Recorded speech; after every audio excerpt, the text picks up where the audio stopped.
I'm Kirk Bloodsworth. I am the executive director of Witness to Innocence. Witness to Innocence is the only national organization that is run by and for death row exonerees and their family members. We help and empower death row exonerees to become better leaders in the movement to abolish the death penalty. And our organization was founded by Sister Helen Prejean and my good friend and colleague, Ray Krone. Many years ago, and started as an idea and became what it is today. Those of us here tonight were featured in the National Geographic March issue of that magazine.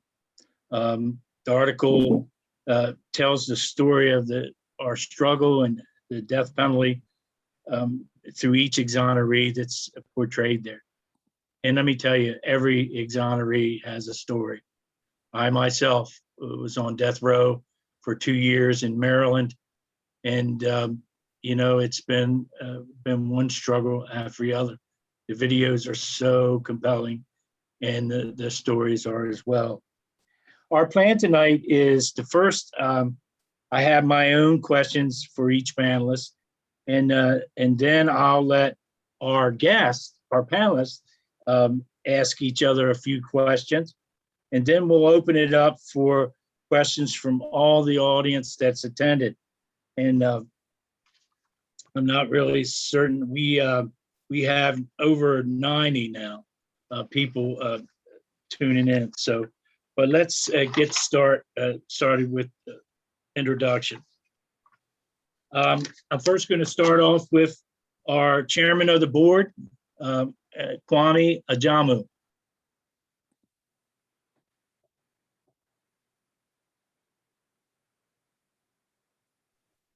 I was muted. Good evening. Thank you for having me. It's our pleasure. Was there a question? Well, I was just going to let you introduce yourself, who you are, so forth. I'm sorry. It's okay. I was confused with that. As previously stated, I am Kwame Ajamu, the chairman of Witness to Innocence, the enterprise that is about eradicating death penalty throughout the world. We are presently focused here in the United States of America, but if we can stop it on the whole planet, that is what we intend to do and what we would like to do. My friends and colleagues and former death row survivors are a few with me tonight, one being the founder, fabulous Ray Krone, good friend down there in Tennessee, but we are going to be here tonight, and we're hopefully going to get some things settled, ironed out, and some good questions answered, and hopefully everyone will know what Witness to Innocence is about. Thank you, Kwame. And segue right into the co-founder of this organization, Ray Krone, and a good friend of mine. Ray and I have known each other for many years now, and take it away, Ray. Thank you, Kurt. Again, they're all very generous, and the co-founder really was Sister Helen's idea, and I just happened to be the fortunate enough one in 2002 to be the 100th person in America to be exonerated from Arizona's death row. I actually did it over 10 years. 3 of those were on death row.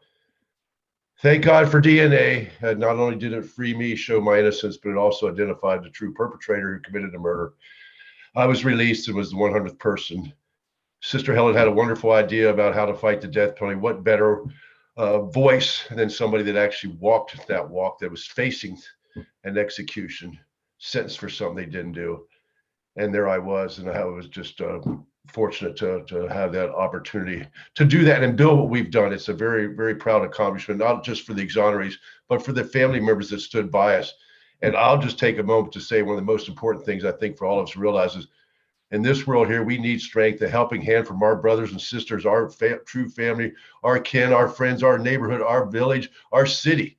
And those times when something befalls us that is so overwhelming that we cannot stand it, we cannot understand or figure out or deal with the weight of a state falling on our shoulders and want to take our life. And it's because of that supportive family, friends, communities that I think that all of us are stronger today. And now Witness to Innocence is that family, 4 members that were wrongfully convicted, that were sentenced to death, and have family members that love them. And we now get together and find strength in our community, in our membership in Witness Innocence. And I'm very proud to have been part of this start, and very, very proud to be a continuing part of Witness Innocence. Thank you, Ray. You are certainly a beacon for the rest of us. And one of my, I don't like to give favoritism, especially to religious people, but I am definitely going to give favoritism to this woman. She is one of the best out there. And, we met many, many years ago. And without further ado, and she really doesn't need an introduction, is Sister Helen Prejean. Sister? Yeah, thanks, Kurt. Well, it's good to be here with all of you.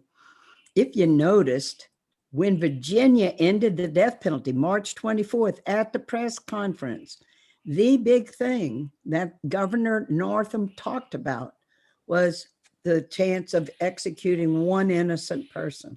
Innocence is so much on the minds of people now. And I have witnessed time and time again, all Witness to Innocence people who have done the suffering and are now have lived through it. All they have to do is be in the room. I witnessed in Philadelphia with Witness to Innocence exonerees just sitting in a row, and a prosecutors get up on the stage, and all he had to do was see them. Their very presence in a room just embodies what's broken about the system, that real people who have suffered. And then when they open their mouths and when they tell their stories, it just helps crack through this thing that people have this kind of blind faith that if we're doing something in this country and it's legal, it must be right. And don't we have the best court system in the world? It'll be a fluke if a wrong person is put on death row. And now 182. And now for every 8 of the over 1,500 people that we have hung and shot and gassed and electrocuted and lethally injected, for 1 in every 8 executed people has had to be freed because we made a mistake. 1 in 8. Who would even think of getting on an airplane where they have, oh, we have to give you a little alert here as you buy your ticket that you got a 1 in 8 chance your plane won't make it. But see, those are statistics. These are live human beings who've been through it, and we need them. Our country needs them to awaken our conscience and to help us in this thing. I don't know any more powerful people. And then the suffering doesn't just end when you get off a death row. Oh, yay, you're exonerated. A lot of people don't believe you. You got to pick up life. I mean, our man, Glenn Ford, in Louisiana, he was finally freed after 30 years. A year later, he died of cancer, all the stress, all that he had been through. And you got to pick up your life. And Witness to Innocence is as much about fellowship, as Ray pointed out, brother and sister to each other, being there for each other, connecting, with the whole village of people. And so when you have a guy like Phillip Morris that gets in there, how you got this assignment, Phillip, I don't know. But to have a National Geographic do this story is such a great event for the country, for the world, really, to wake up about real stories about people. So good going, Phillip. We're here because I don't know if it was your initiative, but you're surely a key part of it. And actually, as this story is told, as we see the country moving away from the death penalty, state by state, the role of journalists is hugely important to amplify the voices and get them out there. Because people, you know what I found out? I've been in every city talking, getting people, waking people up about the death penalty. You know what I found out? Most people never think about the death penalty. They just trust the system because most of them don't suffer from it. Most people, a lot of people are privileged. They don't have to deal with the racism that's in the whole penal system. But they're good people and they need a chance to wake up. And who's a better waker upper than people like all of you? So I'm really glad to be part of this today. It's great. Sister Helen, you're every time I hear you speak, I'm so glad you're our friend. and we certainly need you every day. So, I was asked, and I'm going to give a little backstory real quick, but Denny is our communications director, Denny Sheeks, and we were going back and forth, and Kwame and I were going back and forth to this really new kind of guy. I'd never heard of him before because, I just didn't know, and his name was Martin Schoeller, and Kwame kept telling me, saying, man, you got to do this, and Denny was saying, let's go meet him. So originally I met him first time, I didn't want the exonerees portrayed in anything but positivity. And so I had just took this job. And so I sat down with Martin, and I was sold. It's certainly everything that he has said he would do, he's did. And that means a lot to exonerees, I can tell you. And without further ado, I'd like to Martin Schoeller to introduce himself and tell us what he's all about. Yeah, hi. Thank you, Kirk. Yeah, I grew up in Germany, and I came to the resolution as a teenager that ultimately we are all capable of doing horrendous things, given the right circumstances. I think if one is forced in a situation, we all might be capable of doing something irrational, something horrible. And for that matter, I think with that knowledge, in Europe, the death penalty was abolished after the Second World War. You can't have a government being allowed to execute people.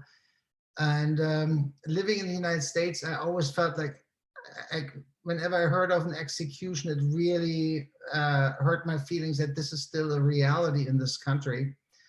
And I've always been looking for an opportunity to do something about that issue. I'm a photographer. I work mostly for magazine. I do advertising jobs, but I also do personal projects. And one day when I was looking for a new personal project, I was surfing the internet and stumbled across this organization, Witness to Innocence. I saw a picture of Kwame, and I thought, oh my God, this guy looks like just about like the sweetest guy on this planet. This is an organization that if they're all as sympathetic as this guy, then I want to work with them. And so I sent some emails, I sent some phone calls, no reply. So at some point I realized, they don't really want me. So I better go to one of the events. I went down to Philadelphia and met a couple of exonerees in the smoking section.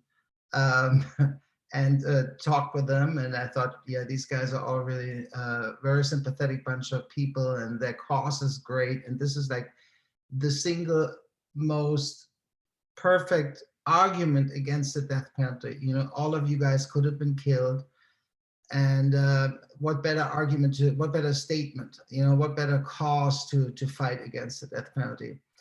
And then it took a while to talk Kirk into it because my portraits are pretty stark, and they have been called mug shots. So when I finally, Kirk agreed to meet me in the train station in Pennsylvania and Philly, I think he kind of just wanted to let me down. I had gotten on his nerves with all the phone calls and all the emails. So he was ready to tell me, listen, we like you, but I don't think you're the right person with your mug shots. But I showed him one of my books, and, Kirk, like in the beginning was like, people don't look so good. And then he was like, no, maybe they just look the way they look.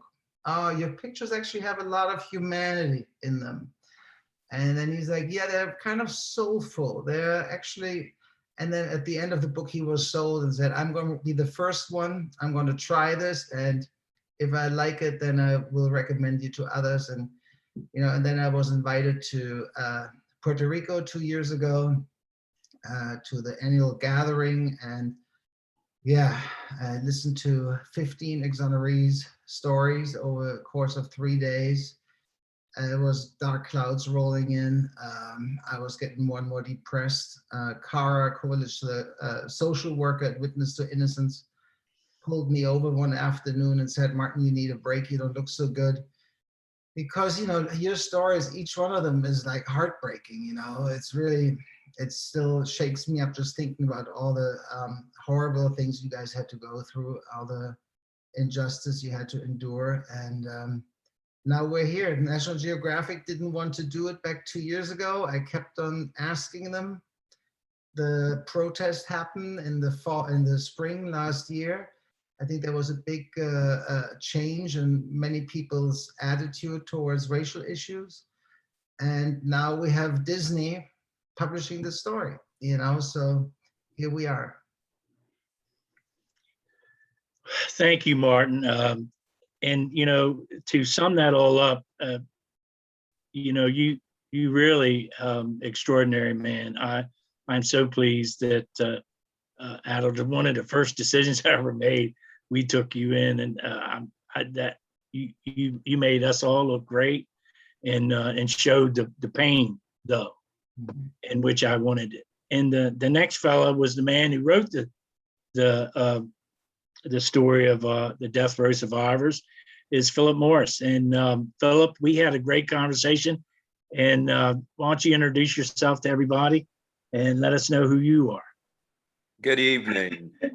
Kirk, thank you and WTI for putting together this fabulous conversation. And Sister Helen, I love you. Martin, this was Martin's vision. Make no mistake about it. Going back a couple of years, Martin was the one that stalked WTI when they wanted nothing to do with him. And he said, I'm going to use you to tell this important story. So I just happened to be in the right place at the right time. I've been a career newspaper journalist up until April of last year. I worked for the Cleveland Plain Dealer, and I mostly covered issues of local politics, some state politics. But being a columnist, I would often go off into social issues.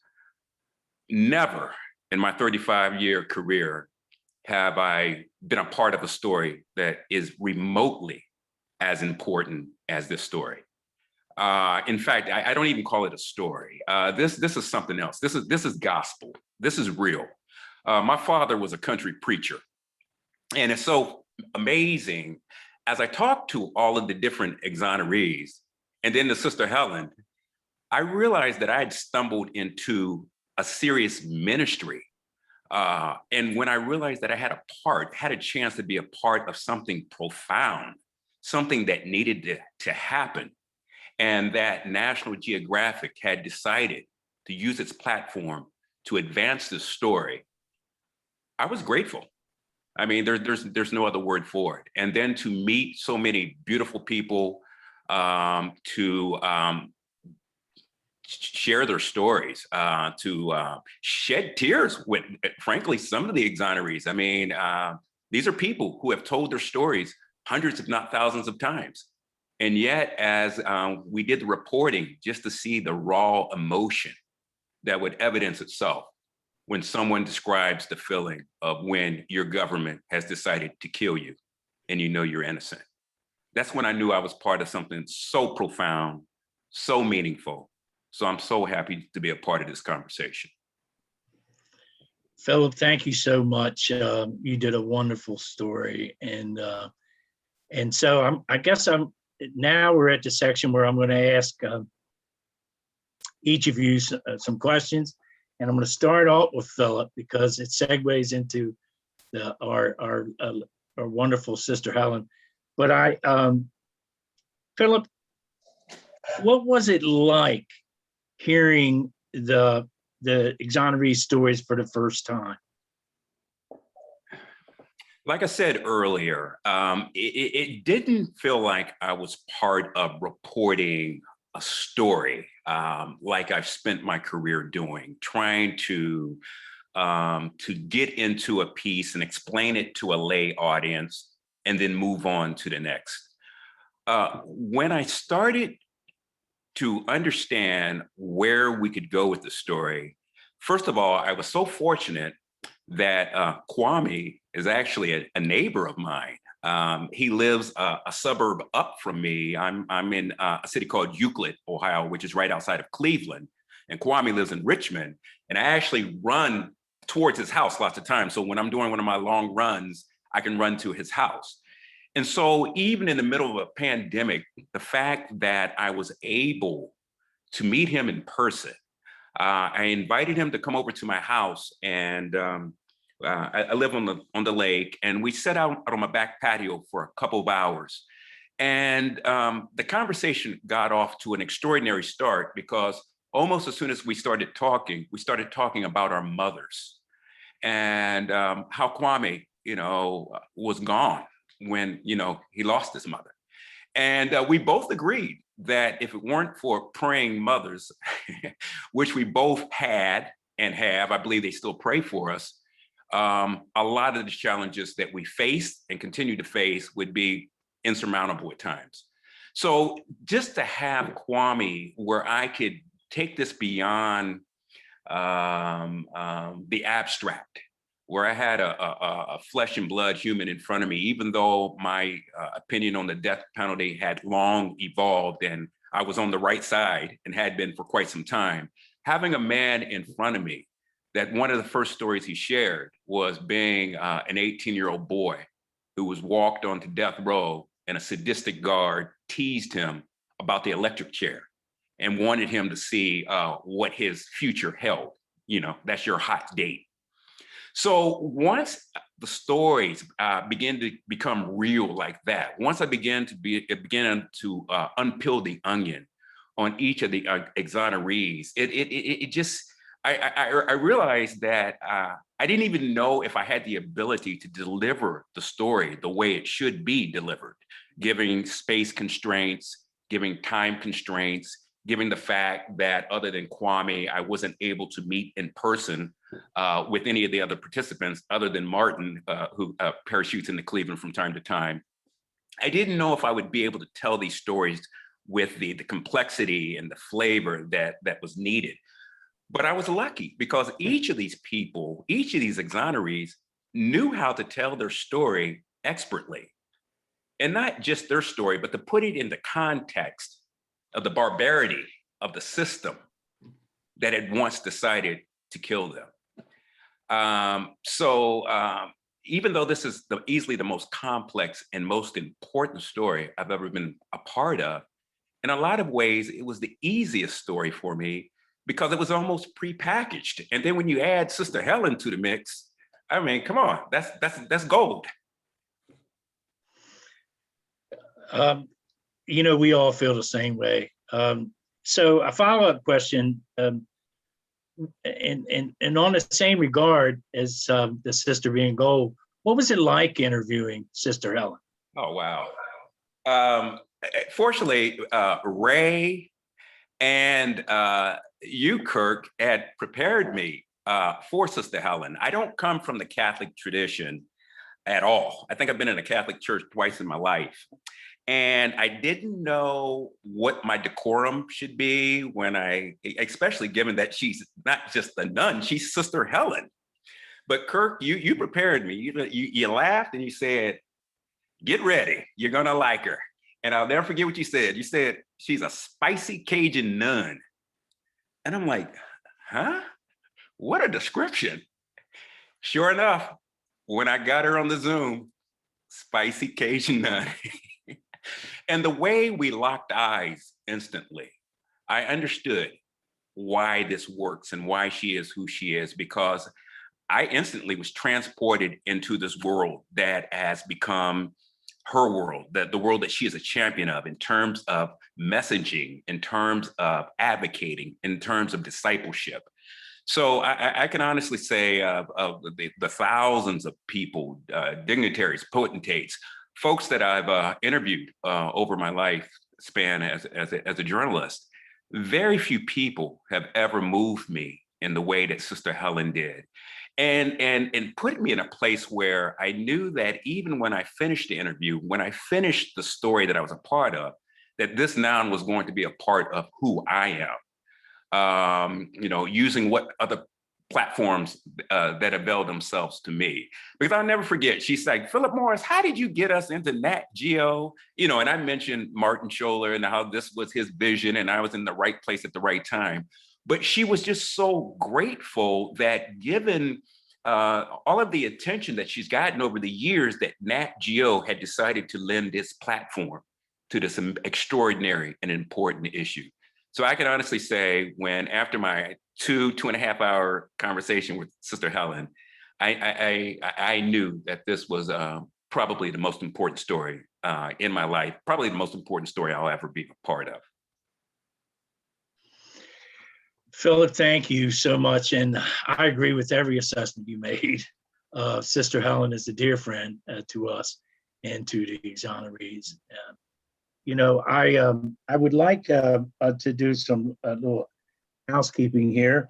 It's we have close to 140 people watching this at the moment, and I would like for you guys to please hold your questions until later in the program, and we'll let you know if that's not too much trouble. So I'm going to go to Ray Krone next and ask him some questions, if you won't mind, Ray. And one in particular, why are death row exonerees work so important? Their voices. Why is the exonerees' voices so important? I think you can't find any more truthful, honest, emotional response and experiences than from somebody that actually did it, from somebody that actually walked in those shoes, from somebody that actually felt the pain, heard their little sister crying in the courtroom when they announced the verdict. You see the tears in your mom's eyes when she walks in to visit you when you're handcuffed to a table. You know, those types of experiences are deep in our emotions, in our psyche, in our experience in each and every day. It become part of us. And to keep from that pain, that anger that we experienced those immediate times when this happened, you have to have some way to vent it or some way to I guess dilute it a little bit in the rest of your life when we were fortunate enough to have our freedom again and to start a life again. And that was done by using our voice now to share our experience, but to see that it's appreciated, to see that people care, that people listen, that people want to hear more. That time was not worthless, was not valueless, that while we didn't choose to be there, maybe it was God's choice for us to be there. Maybe there was a reason that we had to be a voice later on to be able to tell our stories. We're survivors. We're stronger from what we went through. A lot of times the system wants to say you're a victim, and keep pounding that in your head like you can't be whole again. You can't accomplish anything significant anymore. You're a victim. We're survivors. We're stronger. And I think that comes out through our ability to share our stories with other people and to see that it does make a difference. As Sister Helen spoke about how the governor of Virginia mentioned the possibility of convicting or executing the innocent person. All of the governors that I've heard and seen make that statement right before they signed the abolition bill in their state had made that comment to some extent about they were worried about executing innocent people. That's the voice that came from people that walked in our shoes. And I think that's why our voices are so strong, because we know, for lack of a better words, we know what we're talking about. Amen. Also, Ray, we were speaking the other day, and this is something I'm going to throw at you, though. But you had mentioned it, and could you tell us where you met Sister Helen for the first time? Yeah, I can. I met Sister Helen on Arizona's death row. She had got permission to come and walk through the Arizona death row. We were about four cell blocks, I guess you would call it, two tiers high, 8 cells individual, 16 cells to a cell block, and she got permission to walk through. And I didn't know anything about her. I'd heard some people talking about it, say that this was coming. The word gets around, even in isolation. There's still word gets around. And she actually walked by my cell, and we were able to clasp hands for a moment. I said, I shouldn't be in here. And there was just something about her, a pause, and to basically paraphrase, I sense something different about you, something special about you. There's good thing. You're in the Lord's arms. You be strong, or don't worry, to that effect. I can just tell you, it was a not only emotional, but it was a sensation that for that year already been on death row, and while I never felt hopeless, it was always helpless. There was something there that gave me a different feeling that I'm not helpless, and I'm besides me and God, there's other people now who believe in my innocence. I knew my family stood by me, but there was something that came through me now to say, oh, you're getting stronger, not weaker. stay and be there, believe. And I can tell you this, my mom had sent the Bible into me, and I slept with it under my pillow. In those 10 years, I read it 3.5 times over those years. And thankfully, that day that I was released, and I later on, within 6 months, who'd have thought 10 years after first meeting Sister Helen on Arizona's death row that I would actually be working for and with her. That's remarkable. I just wanted you to say that. It's very touching. Sister Helen, I'm going to come to you next. Tell us about the changes you've seen from day to day, from the day you met Ray to seeing his photo in the National Geographic. I shall. I'm happy to do that. By the way, y'all, I don't need the Vatican and anybody to canonize me. Y'all all trying to canonize me before I die. I'm just a human being like you, very privileged with a lot of cushions and resources around me. And if I'd been going through 1/10 of what you've been through, I'd be like a decal down on the pavement, for starters, if I may. And just a little thing, too, if I can just address Martin. See, Martin was the trigger. Martin was the one that started, even though he was against opposition in the beginning, had to prove himself. And Martin, you remind me of Susan Sarandon. It was her insistence for 9 months with Tim Robbins to get him to read Dead Man Walking that caused the film to happen. And so you were the initial one that began, and you stayed with it. We just celebrated the anniversary of Susan getting this the Oscar on March the 25th. I called her, I said, happy anniversary. But it takes that person. And then, of course, Phillip, it's in there. And Phillip, just what you said about stumbling into something big. Well, that's the story of me. I didn't know anything about the death penalty when I got involved. Nothing. All while Tim Robbins was writing the screenplay of Dead Man Walking, he keeps saying the nun is in over her head. I was. What did I know about the criminal justice system, courts, lawyers, death row, anything? I was a nun that had taught kids and the whole bit. But boy, we are seeing change. We're interesting. We're really on the cusp of big change in this nation. We have just gotten out from under Trump. We're not completely out from under Trumpism with all the fake news and people not believing things and all. Just to get the truth out, we're still in it. But we can see that change is happening across the country. Black Lives Matter, George Floyd, the trials going on today, this very day. There's an awakening that's going on in the country, and death row and penal reform is part of it. And a long, long road, a long, long road. I'm going to tell you, in my own road, just being in the presence of these great people, I wrote a book just recently about how long it took me to wake up to justice, because I had to break out of 2 cocoons. One was a spiritual cocoon where I just thought Christianity, following Jesus, meant you be charitable to people around you. I was never a mean nun, slapping the kids with rulers in the classroom. Be charitable to people around you and kind, and then you pray for the big things and ask God to solve the big problems of the world. I live in New Orleans. 10 major housing projects. We have the largest incarceration in the United States. The United States, the largest incarcerated in the world. Louisiana, biggest incarcerated. But I lived in my own little world, and I had to break out of that bubble, first of a spirituality that was privatized, that was, okay, I pray to God, God takes care of the problems. And then I also had to wake up out of my white privilege out in the suburbs, always with other people just like me. And that awakening, and I tell it in the story of River of Fire, is about awaking to activism and getting involved.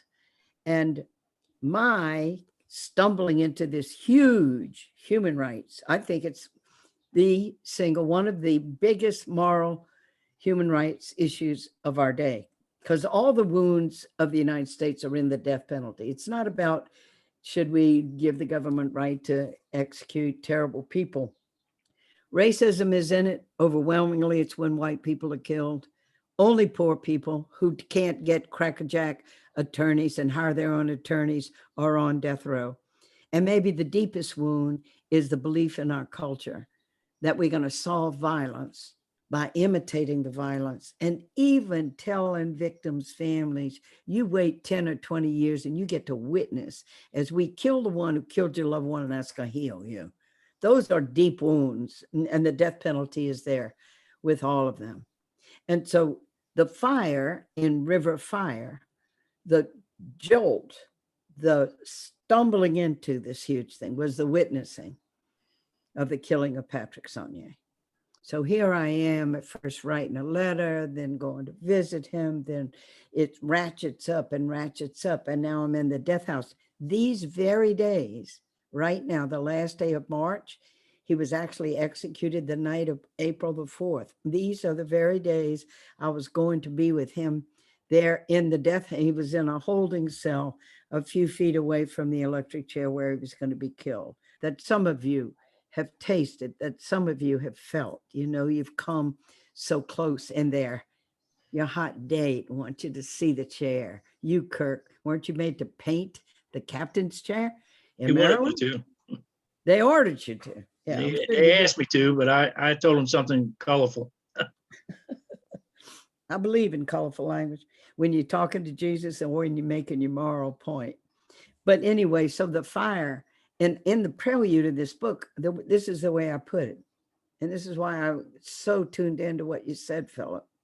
They killed a man with fire one night. They strapped him in a wooden chair and pumped electricity through his body until he was dead. His killing was a legal act because he had killed. No religious leaders protested the killing that night, but I was there. I saw it with my own eyes. And what I saw set my soul on fire, a fire that burns in me still. And now here's an account of how I came to be in the killing chamber that night. When I stepped out of that execution chamber, telling Pat, look at my face. I'll be the face of Christ for you, the face of love for you. I wanted him to have dignity, to know that not everybody in those witnesses wanted to see him die, that I believed in his goodness and his dignity.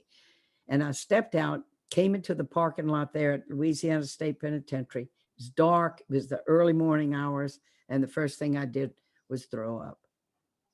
I vomited. But then right then, it was that realization. I've been brought in as a witness. The death penalty is still very much a secret ritual. There have been at least 2 court cases to try to make executions public. They've all been defeated. But I had stumbled in as a witness, and I had a moral imperative to tell this story. So then when I meet these human beings who have been through this agony, managed to get out and bear the scars in them of what has happened to them, they are the original witnesses that this country needs more than any others. And so it is nothing but privilege for me to work alongside each of you. And I'm so happy to be part of this. And I want to stop talking, because as much as possible, I want their words to be heard as much as possible in this tonight.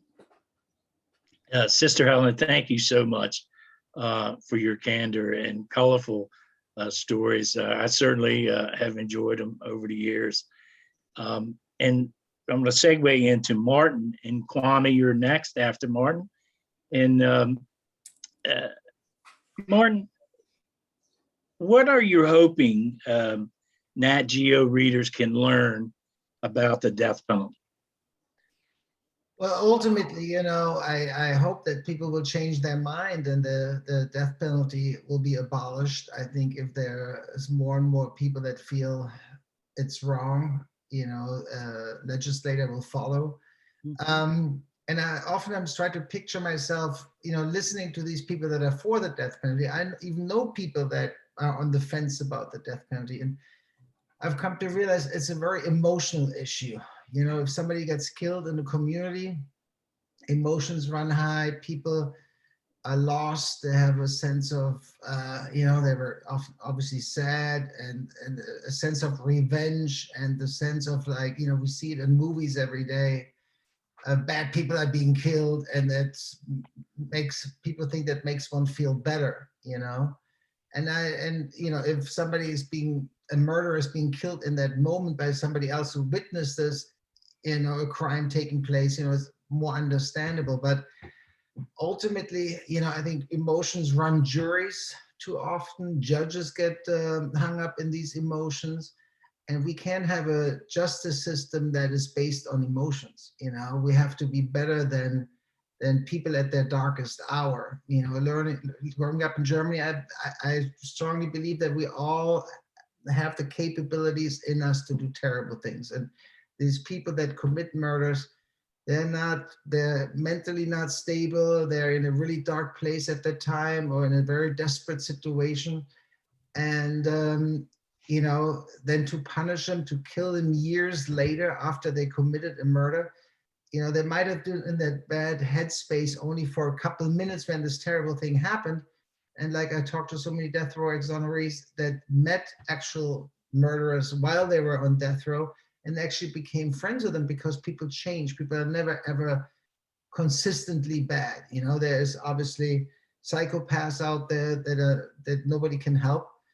But by and large, I believe in mercy. I believe that we can step to to this, like, bottom of humanity, and basically go with murderers head to head, and punish them the same way that they killed people. It's premeditated murder. You know, it's being planned. You tell people, we're going to kill you in a couple of years. You don't quite know when. And on the death certificate, it says homicide. So, you know, I think we're better than those murders. And don't get me wrong, I believe murderers belong in jail. You know, a lot of people think if you're against the death penalty, you're making it easy for murderers, but that is not the case. I don't think murderers should go free. This is not the debate right here. I heard that many times. The next moment they're like, oh, you want all the murderers to just go to, like, some hospitals?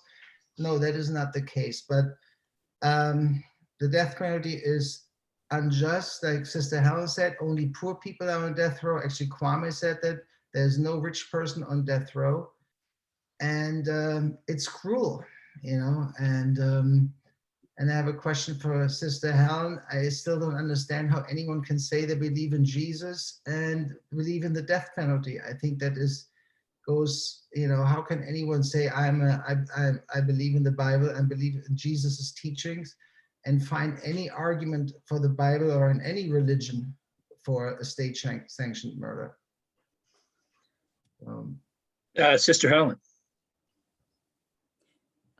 Can I give a short answer to that? Yes, sir. Yes, ma'am. I do want to Absolutely. reserve, and you know, the exonerees to speak to that. Just last year in Wyoming, the legislature was one vote away from repealing the death penalty. A woman said no, she was not going to vote to repeal the death penalty. If Jesus had not been executed by the Roman government, we wouldn't be saved from our sins. Jesus has been so screwed up and screwed over. And you know, just that whole image of God as demanding the sacrifice of the son, of his own son. There has been so much bad theology, so much of that people actually believe that God blesses execution. So there's a lot of work to get Jesus right, because in religion's tricky. And so we just have a lot of work to do there. I love the quote from Holden Caulfield in Catcher in the Rye. I don't know if y'all read Catcher in the Rye. I love that book. Holden Caulfield is really mixed up adolescent kid trying to find his way. But he said, poor Jesus, if he could come back today and see what was being done in his name, he would puke. Yeah. I think he would do more than that. I think about 9 chords or something and whip a whole bunch of people out of office. See what's happening? See what's happening? Yep. It's certainly thing. So I'm gonna come to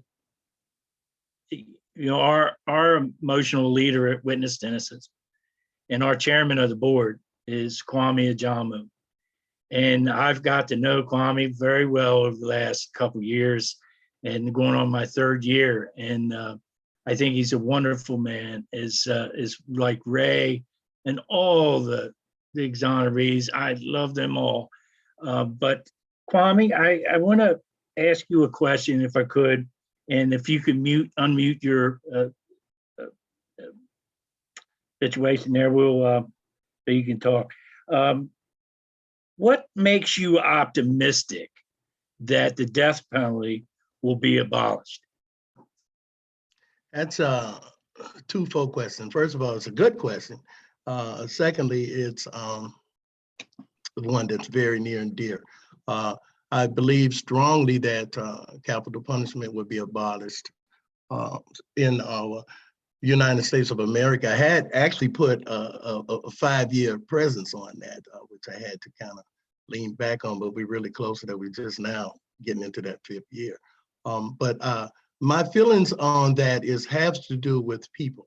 And I am, as you said, very emotional. I am one who is in sync with all of my consciences and inner abilities. And so I try to bestow that when I talk to people. No one that knows me or have ever met me can say an honest, ill thing about me, because I've always given purity in my associations with the human factors in this life. Having said that, I want you to understand that no people can afford the abilities to change in this world and in their lives until they first change the conditions within themselves, right? And witness to innocence, from the very moment that I came to witness to innocence until right now, has been an entity that has been growing like a fungus, man, just like smoke.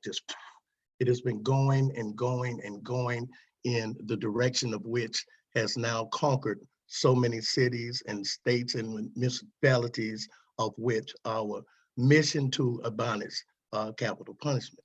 And this is all because of the sincerity of its environment. This is all because of the unification of its membership. This is basically because every member, every surviving member, every man and the 2 women that are associated with having been first wrongfully incarcerated and thus sentenced to die, and then made an illicit part of Witness to Innocence today, who fights against capital punishment to end the death penalty as we see it and as it is so pitted against people in this world, are in fact leaders themselves in the death penalty abolition movement. I have recognized this, I know this, I've always supported this, and I believe that because of this, there will soon be no capital punishment left. I really do. I really, really love their optimism. And I'm going to go to Ray Krone real quick and ask him the same thing. What makes you optimistic that the death penalty will be abolished?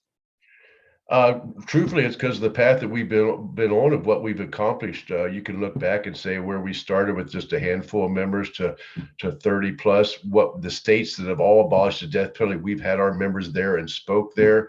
The number, well, the fact that we're on National Geographic this month. I mean, just the things that the growth that I've seen being here from the very start. I mean, we initially worked out of the bottom of the basement of a church in Philadelphia. There was just 3 of us that drew up our own nonprofit status and tax exempt status. And I mean, just to see what we've accomplished. And it's just not about abolishing death penalty. We couldn't do it if we weren't a team, weren't a family, if we weren't first members in both heart and soul and minds, because of what we've been through, both men and women that have walked that walk that we've been on, that sat in the courtroom and heard them say that, I sentence you to death. It's what we've accomplished first as a team, to be a brotherhood, a sisterhood, a membership, a family, and have grown and have accomplished so much that I know the path that we're on is it's not downhill, it's neither uphill. It was uphill, but we're on a glide path now, because we've done it, we've been there, and we have still have that strength, that spirit, and that determination that we're not going to stop until it's accomplished, because that really was what we set out to do, and we have done what we will do. what our hearts have driven us for so long, and what those years that we spent in prison now have gave us that strength, that courage, that drive and motivation to not to stop. Just like we didn't give up when we were in there, we're not giving up now. Yeah, that's very well said. Kwame, I want to ask you something. Could you tell us just a small anecdotal story in regards to your exoneration? And something that is not in Martin's videos, if you wouldn't mind. And I'm going to ask the same thing to you, Ray, too. It's could you tell us? So yeah, certainly. When prior moving to the exoneration, I had got a phone call from Cal Swinson. Cal, just a quick backstory. Cal Swinson is the kid that I enlisted to do the investigative work on my case and made everything come to light, right? So I got a call from Cal Swinson, who had been diligently watching the court dockets.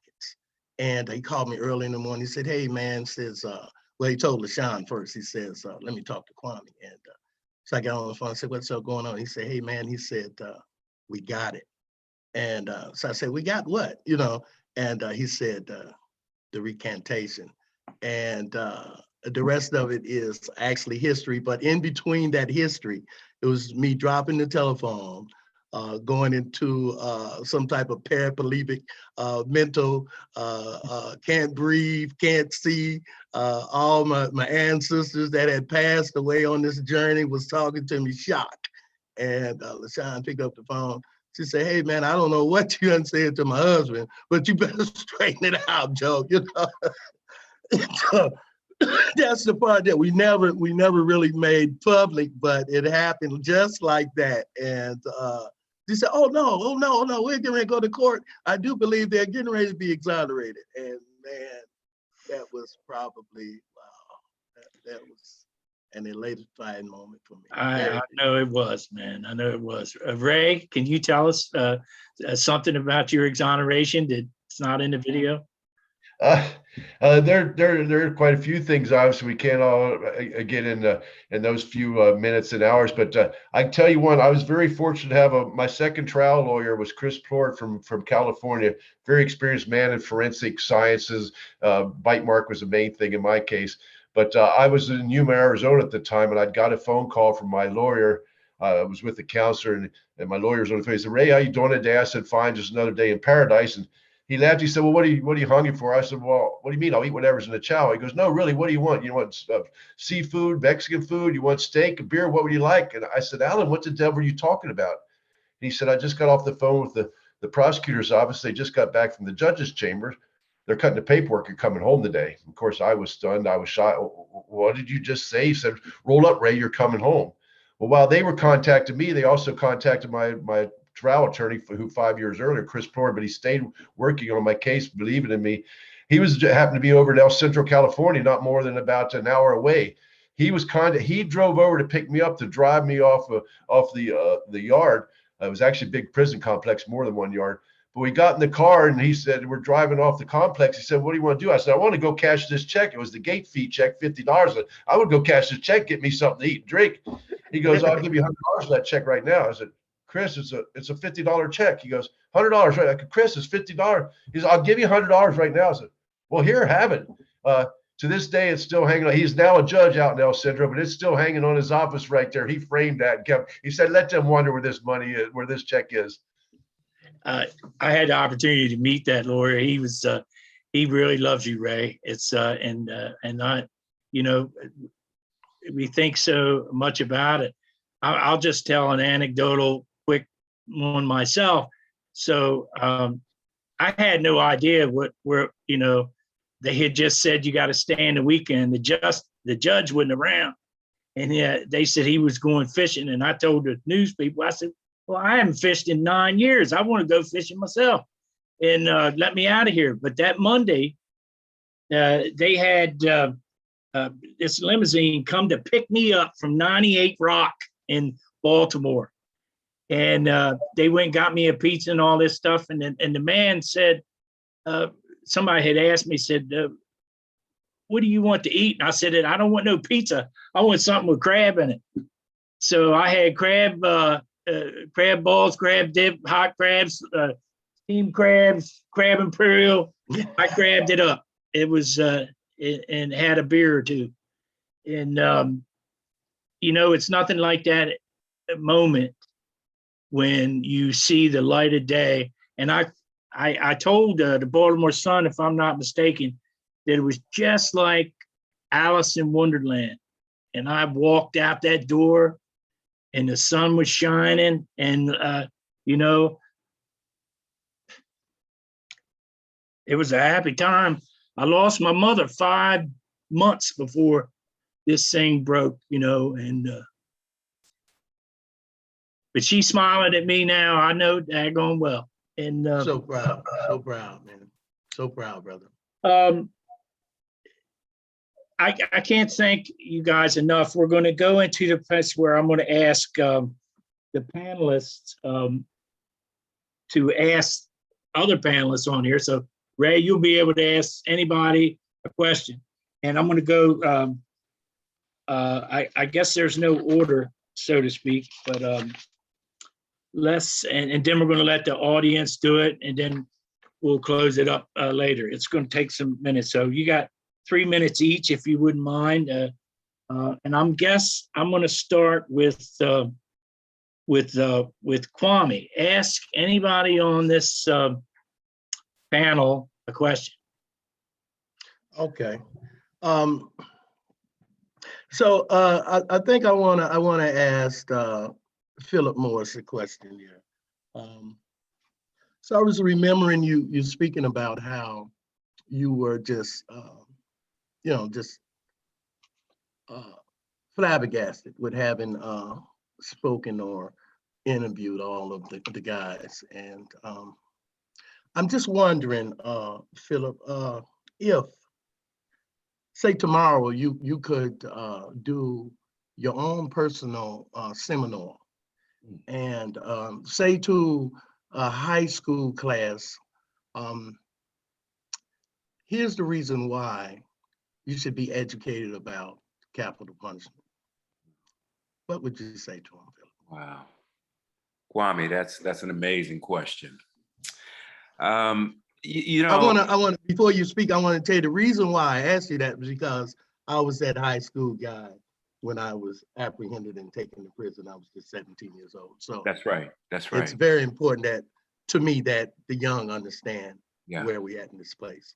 And that is one of the details about your story that stood out for me, Kwame, that you were a high school junior when all of this went down. And as a high school junior, we you're just a kid, you're a boy, and to be walking to a death sentence, that was one of the things that shook me to the core during our conversation. Like I said earlier, for me, before I took this assignment, my view on the death penalty was that it was barbaric and that it was wrong. But it was more of a concept, that whole William Blackstone thing, that it's better that 10 guilty go free than 1 innocent die. And I could conceptualize that. But at the point when I was able to look you in your eye and see a 17-year-old boy, 40 years removed, 50 years removed, and to understand how this had not only changed your life, your family's life, but in a lot of ways changed the rest of us that were part of your story, whether or not we were aware of it or not. Speaking as a Clevelander, I mean, we move along a lot of the same streets, know a lot of the same institutions. So to cut to the chase to your question, if I could talk to that high school class and get them to begin to look at the barbarity of the death penalty, I think I would ask them just to look around the room, look at your peers, look at someone who may or may not be guilty of what they're accused of, but your government, the people that hires the teacher that's teaching you, the government that hires the principal and the superintendent that are responsible for the school that's educating you, perhaps you should question whether or not they ever get it wrong. And the fact that we have proof that they do get it wrong, isn't that enough to say, maybe we should stop this? Because if you kill one innocent person, that's an innocent life that can never be reclaimed. So I think at some point I would try to get them to think like an adult, given that a child, as you were, can face the ultimate adult sanction, and get them to question whether or not this is moral and whether or not it should be continued. And that's why I think your story is so extraordinary. And the fact that you and some of the other exonerees I talked to also were in that vein, saying we have to educate the young. That's where it starts. Thank you for that. Very good, very good. Thank you, Kwame and Phillip. Ray, it's your turn. Ask anybody you want a question, and go from there.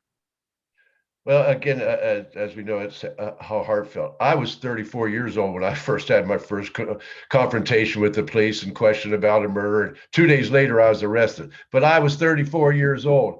My question is to Kwame. Kwame, 17 years old. You know the police, how they treated you. You know those ones that thought you were guilty, how they treated you. You went to death row. Tell me how it was that those fellers that were on death row with you, were they there to help you? The ones that tell us something about what it was to help support that was or was not there for an 18-year-old child, if you will, on Ohio's death row.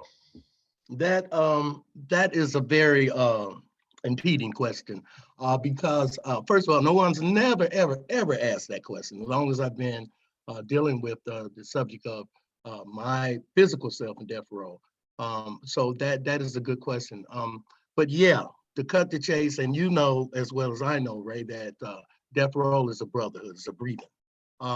When I got to death row, as I said, after I got my introduction to my girlfriend, and got to my cell, the third day, well, the first day there, I got 7 write-ups because I didn't know that the lights go off at 11 o'clock, so the cop at 12, they wrote me up and threatened to beat the county mess out of me, right?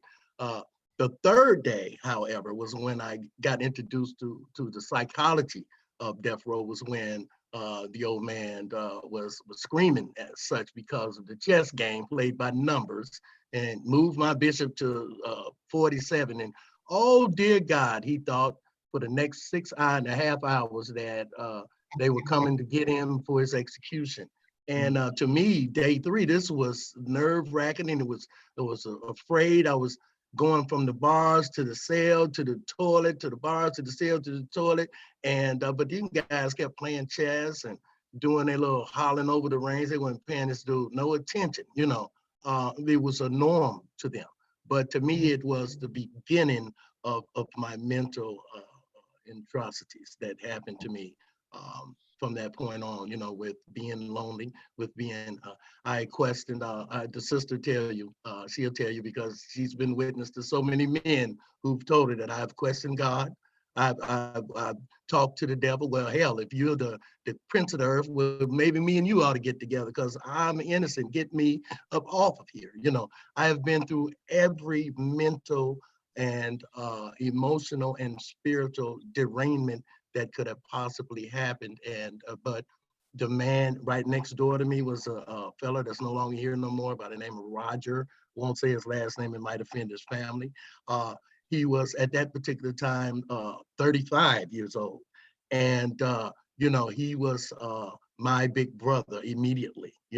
He would comfort me.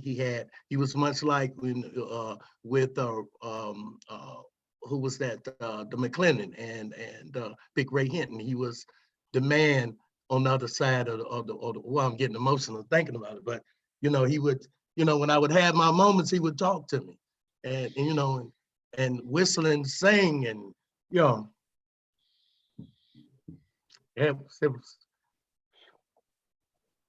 was somebody there. Right on. Thank you, Kwame. I think it was my second day I got my write-up. I don't even want to go into how many times I got hurt up. It seemed like it was a daily occurrence. But Sister Helen, I'd like for you, if you wouldn't mind, to ask the panelists any question you would like, if you wouldn't mind. Yes, sure. I want Ray. You know, now that you look back on the experience and you can tip off all the numbers, 10 years, this, but you maintained some kind of equanimity within yourself. What did you do in those years? I'm asking you two for a reason, or any of you. The person I'm accompanying on death row right now in Louisiana, this is going to blow you away. He's going on 29 years. He's innocent. He didn't get a fair trial. And now that we've had the COVID thing, haven't been able to visit him, and he is really struggling. He is really struggling with the system has been so corrupt in Louisiana. And he just had a federal appeal and he got turned down. And we thought it was just so clear, all the Brady issues, everything in his case. And so I want to ask you, how did you maintain your equanimity of soul? You had to have times where this whole thing had happened to you and here you were perfectly innocent. How'd you do it? Thank you for the question. Again, we all have our different ways, abilities to adapt. I think one of the first things, but didn't know you were doing it, but you had to learn to do is you have to basically flatline your emotions. You couldn't get too excited about good news or too depressed about bad news because one or the other was around the corner. You got a good chance at appeal and it gets turned down. Things just happen. But one of the first things are, what was our personal experience in life to begin with? What was our outlook? What was our faith? What was our trust in others? The system had failed me. That's true. My friends, my family believed in me, stood by me. I only had to tell them once that it wasn't me, that I didn't do this. They believed me. I was 35 years old. They knew who I was, what I had done, and what I was about in those years. So I had the strength of a community, if you will, people that knew me, a friendship. I knew I was innocent. God knew I was innocent. My mom had sent the Bible and I was able to read that regularly. I found strength in the stories of like Job, the stories of Jonah that went through, life was good for them. And then all of a sudden, boom, this happens. You're in the belly of a whale. Boom, you lost your house, your home, your being, your values, your worth, all those things. But they powered through, they strength through, they found that faith, kept that faith, even when it was tested. And at times when you cussed and were angry with your God, with the person you believed in, it was going to save you. Your salvation was not there. Why? What did I do, Lord? Those things were still that up and down. And if you learn to keep a balance somehow, and I can't write a book about it, I couldn't write an instruction manual to say how to do it, but I can say each night I did find strength and laying my head down on that Bible that I just got done reading a passage to. I still have to this day with the little notes in the back. One day it might have been something I read, and that was a day of faith. The next day it might have been happiness. The next day it might have been compassion. But you know what? Still, it's with internal strength to say, no matter what, looking back is not the way to go. Looking back at what you lost, what's missing in your life, how comes you're not there anymore. It's like when we're driving down the car. You know why the windshield's bigger in our car? Because that's where we're headed. That's what we need to see. Not our rear view mirror, not what's behind us, what's ahead of us. And if we can keep that in mind, even in those times we're looking in that rear view mirror, wondering who's catching up to us or what did we miss, and still keep an eye on that front, out that big windshield that's ahead of us, and find strength in ourselves and from the help from those that are around us that know and love and care about us, that we still can persevere through some of the worst times that any of us could ever imagine. Yeah, look, and just one quick thing before I let Ray go. I don't know if this is the rules or not, but Ray, what was the biggest adjustment when you got out? You can't just walk out of a situation, go, I'm free, pick up my life. What were the biggest adjustments? Oh, it starts right from the very beginning when you first walk out. I stopped it after I got that $100 for my $50 check. We stopped at a convenience store. I went in there to get me an iced tea and a burrito, and there was about 6 different flavors of iced tea. Now I couldn't make up my mind. I got a burrito. There was about 20 different flavors of burritos now, and I just wanted a bean and beef burrito. And I went over to the microwave and I looked at it. It's like, what is this? It used to be a dial. You turn like a television, turn it to 1, 2, or 3 and hit the button start. And there's one with punch buttons. And there's a little, probably a 12-year-old child there picking some candy out right by the counter. And I kind of asked him, can you show it? He looked at me funny. He put that in there, pushed the button, quit, and walked off looking back at me. I couldn't have repeated what he done, but I got my burrito done. But then it continued. I'm still out. I'm happy. I'm free. We're going to have dinner. I couldn't hardly eat anything. We didn't get red meat and anything with salt. My stomach didn't want to take it. And then finally, I'm going to go home to my hotel room. I had to stay in there for a couple of days before before the judge. And I laid down in that bed and I rolled off of it as quick as I could be because I thought I was going to be seasick. You can't sleep on something that soft. I pulled my comfort out and laid it on the ground and slept on that. That was just the first few days. I'm walking down, I'm outside, I'm free. I'm walking down to a hotel, next to my hotel, down the sidewalk. Next thing I'm noticing, I'm walking into telephone poles, car mirrors, dodging parking meters. Like, what are you doing? I look over, I'm walking by a building project. They had a chain link fence up there. You had to stay away from chain link fences. Subconsciously, I was avoiding that chain link fence. I went over and grabbed it and shook it and laughed at myself. And I realized it's like being a child again, a youngster that went away from home, left when I went into service. I got to learn things of my own again. But you know what? Through humility and laughter and humor, you could get that back again. You could find a life again. And lastly, and probably most importantly too, my family and my friends were there to be a support for me. I had the encouragement. I was not left alone. I lost some loved ones in my family, but there was still more there. And there was a whole lot of people I had to look in the eye and say thank you. And one last thing, I got to tell you this. My 7th grade teacher wrote me while I'm on death row. Writes me a letter, said, I remember you from school. You were more of a class cut up. You're a clown. You always had to be the first one done. You'd rush up with your paper done and you'd always get one wrong. And you'd have known the answer. You just had to be the first one. He said, I don't believe any of this. I wrote back thanking him and telling him a little bit. I got it back about a week later with red correction marks on it. I'm an English teacher. I get There's your teacher, man. There's a teacher for you. We get by with a lot of help from God and more help from our friends and family and strength internally. So thank you for the question. Indeed. I want to get to, we have over 150 people watching us and have never really left since we started. So I want to open it up for the attendees to ask the panelists any question you got. And here they come. Okay, this is from Michael Ratliff. Does WTI represent innocent former death row inmates who were forced by vindictive prosecutors to plead guilty to get out of prison? Alpha Pre. You're speaking of Alpha Pre, that's pretty much what that comes down to, right? Well, innocent is innocent. I have a real problem with Alfred Pleas. I had a very good friend named Chris Conover. Sister Helen knew him very well too. And, he got out based on DNA where they prosecuted him that 2 head hairs were his. And at the end of the day, not only were they not his, they were 2 different head hairs, but they made him take an Alfred plea. And unfortunately, with all the problems and everything Chris had, he took his own life. I tried my best, and we certainly support them. But at the moment, I think the bylaws are written. But every death row exoneree, regardless of the legal realm, gets support from witnessed innocence. We try our best, and so let me move on. I got a list of questions. The simple answer is no. We don't, as you said, because of the bylaws, it can be changed. But the truth is, it's unfortunate. But a lot of us had to go through that pain and that stuff. We say, no, I'm not taking a plea bargain. No, I'm not confessing. I didn't do it.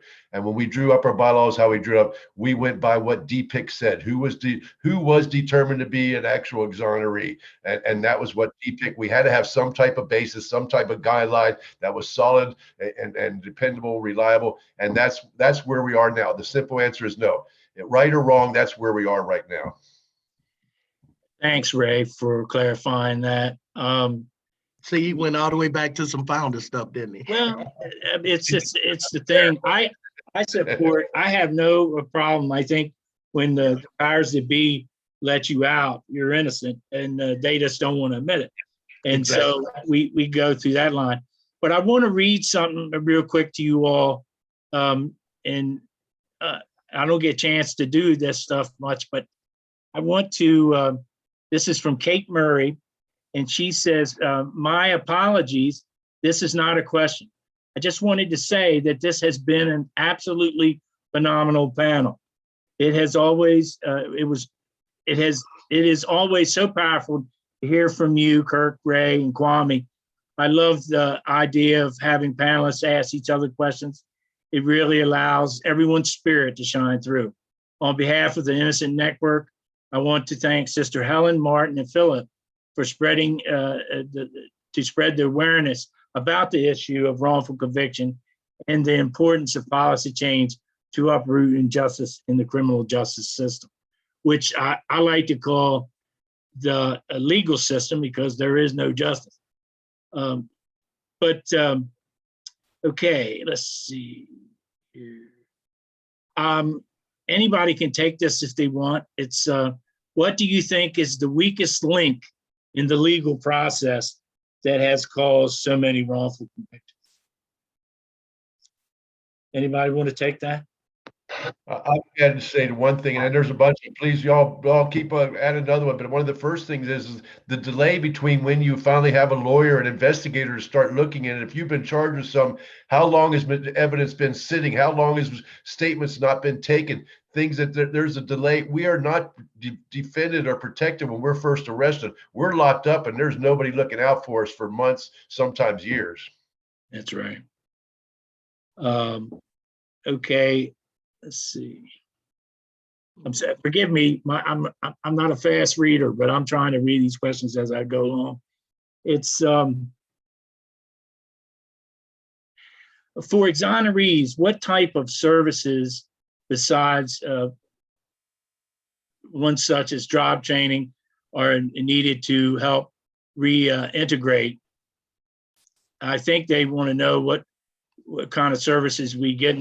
At Witness Innocence, I'll just say that, you know, we have a social worker on staff. We have an emergency fund for exonerees, the death row exonerees. Now, we don't deal with every exoneree, but just death row ones. And you know, we really like to have you know, nobody else coming, but it's we try to give them social support and certain things like that, and give them a place to come and commune with people like Kwame and Ray and myself and others, which is really, you know, to try to weed through this whole maze that we're doing. We recognize here also at the Witness Innocence that our membership also suffers from mental discrepancies like PTSD, some very bad, some not so bad. So we also try to, especially through my communications, to uplift the brothers and the sisters with mental health, encouragement, and information as to where we can seek that type of professionalism. It's very important, very important. And what irony too in our legal system, as you say, Kirk, you know, what irony that if we were guilty and did our time and got out, there's actually not witnesses providing, but there's actually state-sponsored help for people that done. But as an exoneree, as a person that shouldn't have been there, though we did the time, we were right there walking the walk with him. There's nothing coming. States don't provide any help for us. What irony, what disconnect there is, and again, in our justice system. Yeah. Where the love at, man? Where the love? They ain't loving us very well sometimes, but I will say yesterday, I got a call from attorneys from the Innocent Project. Maryland just passed their compensation bill yesterday unanimously. And this thing fell because of the COVID last year. My good friend, who is not a death row exoneree, but Walter Lomax, and he did like 40 some years in prison for a crime he didn't commit. And basically, with I tried to help as much as I could from witness to innocence, since my case came from Maryland, and it goes to the governor for his signature. So we'll see from there. I hope it works out. Sorry, Kirk, for to answer the question about what Witness to Innocence does. I think the biggest part of it that you all found a family, among each other. I think besides financial help that you try to give some individuals, and fighting together to abolish the death penalty. When I traveled around the country and I went to everybody's home, I mean, you all have each other on speed dial. You talk to each other sometimes twice a day. It feels like you're all one big family clan, and I think that can mean a lot. If there's any exoneree out there thinking about joining you guys, I think it's you help each other. Yeah, that's a very well put. I also have to add that we want to help as many people as we can, but that our current funding and policy only provides for people who are legally exonerated. This is the answer to the previous question. And however, we want to do work towards providing as much support as possible. So stay tuned. Stay tuned, and you can. The Dreams Project is always happy to provide consultations to anyone who has been freed from death row. If you want to cause a true thing, move on. So I'm going to. The questions are coming so fast for me. I couldn't be Walter Cronkite if I tried. Here we go. It's all right. Here's a good question, I think, from Stephanie Anderson. And it says, does telling your stories help to heal the exoneree speakers? Does it even traumatize exoneree speakers? How do you handle the trauma? Anybody? Interesting. Yeah, I go first at that. There's levels, there's multitudes, there's great litanies of how these stories, when we are telling our particular circumstances, comes into play. And I'll use myself in a few examples of what I mean. I can go into, for instance, high school, as I spoke earlier, and speak to the young juvenile mentality with a different array of a different display of emotion and affection towards those individuals, thus gaining a bit more of comfortness between them and I, because I put myself on that level. So I may become a bit more emotional talking to the youth. There are times when, and this is in the case of just about all of us, when we speak about having been so wrongfully incarcerated and pitted to a death against us, that we lose someone in close proximity to the heart, mom, for instance, and those emotions will sometimes overtake your abilities to speak, and then there's other times when you can, excuse my French, just become pissed at the legalities of how your situation went down, and you can tell that part of the situation without having even batted an eye, So there are, Stephanie, times when this level of emotion will take over, and there are times when you have the ability to have restraint. I would say that. I'll say hi, Stephanie. Oh yeah, hi, Stephanie. but those emotions are good things, because you have to, as I said earlier, about you flatline your emotions to survive sometimes. And I'll just relate a story similar to what you said, Kwame.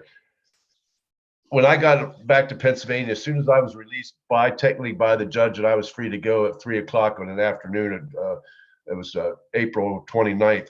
The next morning, we were headed back to Pennsylvania, and I went back to Pennsylvania to see a lot of people to thank them for the support they gave my family, but also had the opportunity. I was in the papers all the time back there in our community, and I volunteered to go and speak at a lot of local high schools, just to do it, to it made me feel good. And people will wait afterwards, even when they're supposed to go to class. The teachers, people would come up and thank me for that. It made me feel good and made me, like, well, something good can come of this. I'm getting better. But it was a couple years later. I was speaking up at Dickinson Law School. It was taken over by Penn State Law, but I was up speaking there. And as I said, usually you'll speak for an hour, you have some questions, and then people come down and want to just shake your hand and say thank you, whatever it might be. And I noticed there was a line of maybe 15, 20 people, but there was a young man and an older lady. I guessed it was his mom probably was waiting there. Let people go by until they were finally the very last people. And the young man came up to you, he said, Mr. Krone, you probably don't remember. He said, you spoke to my high school.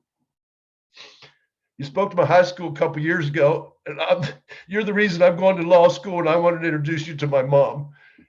That right there, folks, is why I do it anytime and every time, because it's right there that somebody cared, it made a difference, and I hope they're doing great in life, and I hope their mom is really proud, because you can't believe how good it made me feel for that young man to take the time to do that. So yeah, those emotions are worth it. What we have to go through to retell our story, it's worth it.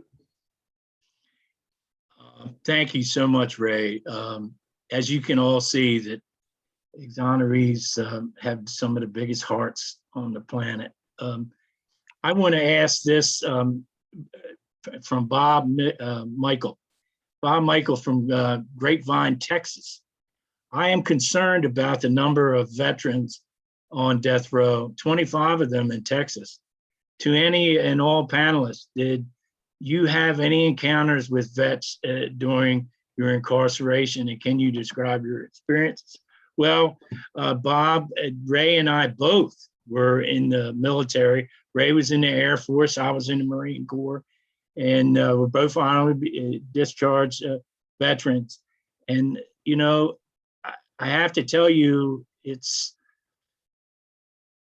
I've seen some really sad stuff, people coming back from Vietnam, and the same thing with all these wars that are happening in America today.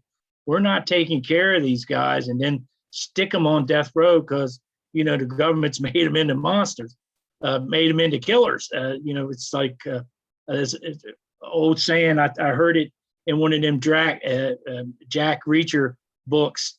And he asked him, he said, the difference between the police officer, and he said that everybody in the military is a trained killer. And so they didn't give a damn. I had commanders and different things testify on my behalf, sent letters on my behalf and how I was in the service, and they didn't care one iota. So Ray, you want to add to that? Really, I could just echo what you said, Kurt. It's true. It didn't matter we were in the military or not. It might have helped us survive when we had to get physical in there. But it was a strength of courage that what we had to face and what we did when we raised our right hand to take that oath to serve this country and the Constitution, to give our life if we had to. I believe there was some strength to that. But there was no united military front inside or outside trying to help us. We were on our own still. Yeah, I agree.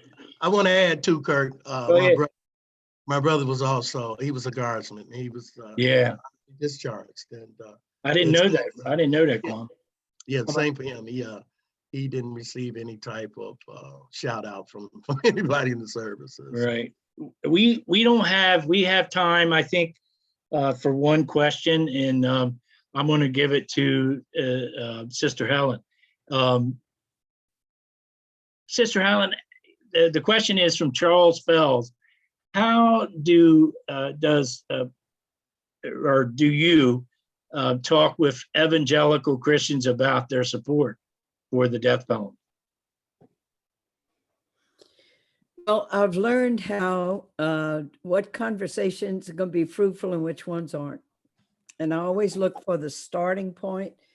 If a person comes, no matter what they say their religious affiliation is, I just want to point out it took 1,300 years of dialogue in the Catholic Church to reach a point to say, under no conditions can governments kill their citizens.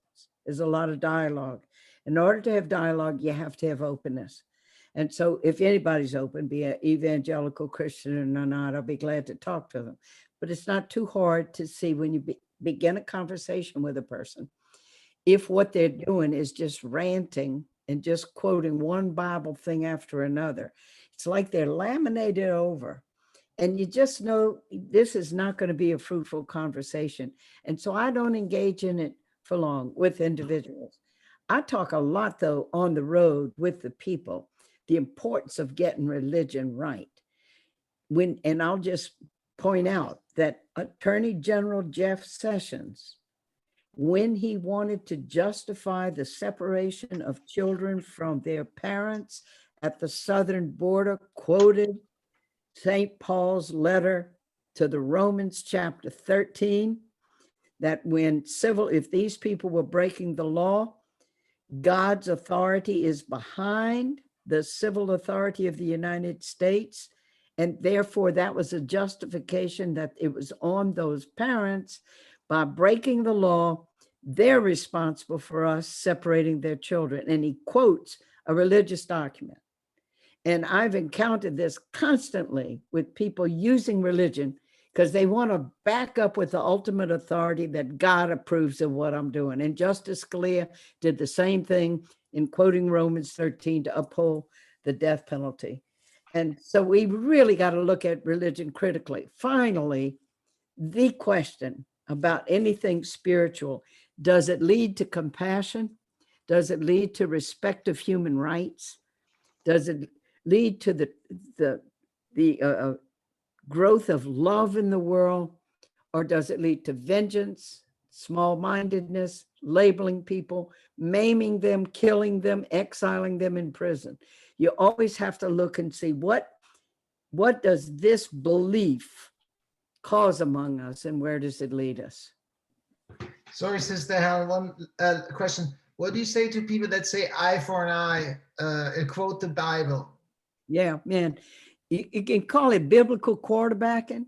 You toss me a little biblical eye for an eye. If I wanted to engage in that with you, I'd say, and you know the words of Jesus, you have heard it said an eye for an eye, but I say to you, then they come to you with something else. Biblical quarterbacking usually doesn't accomplish very much because there are so many parts to the Bible. It was written by many different people with experiences, and it has different genres in the Bible. The story in Genesis about the creation of the world, you got a snake talking to a lady. I mean, what kind of genre is that? Okay. And people, they don't know the scriptures. They just don't. And they try to use it to weaponize it. 13% of the American public are so illiterate about the Bible and what it means. They identified Joan of Arc as Noah's wife. Noah's wife. Noah and Ark, you know the Ark? So I don't engage too much with that biblical quarterbacking. Oh my goodness. We've come to the end of this thing. I got to tell you, I've been involved in a lot of these things, and we're going to show a video. But I want to thank all the panelists. Martin, my gosh, man, we love you to pieces, and Philip, you're the same way. Sister Helen, it goes without saying. To Ray and Kwame, you're my brothers, and I tell them all the time I love them. I don't know if they pay attention to me, but it's the truth, and it comes from my heart. And if you have any more questions, and I am so sorry we didn't get to all of them, but you can send further questions to ask us at witnesstoinnocence.org, and it's in the chat box. You can check that out. And finally, before I'd say goodbye, I'd like everyone that's listening, it's an earshot of me at this moment, to give to Witness to Innocence. Donate money to us, and it's a nonprofit, 501c3, and it's tax deductible. And we have emergency funds. These men, and during this pandemic, and women need all the help we can give them. And we're heavily grant-oriented organization. So, the pool of money just doesn't do it. I would, on my heartstring, please donate if you can. And and go to New York and Photographica and see Martin's exhibit. That's where we're all planning to do. When I get my second shot, we're all heading up that way, and hopefully and to see what we have done. But I want to thank you all so much for coming, Sister Helen. You always have been, and I, this event has been recorded, so they'll see that genuine people here at Witness to Innocence, our friends, our family, and those that we love. I thank you all, and hope we can do this again soon. Take care. Absolutely. Ray, Martin. Take care, y'all. Yes, sir. Yes, Thank sir. you, guys. Wonderful. It's an honor being your sidekick, guys. Right on. Thank you so much. Honorary You're more than brother. that, baby. You're more than that. All right. Take care. Absolutely. Oh, and also, I got to say, there's a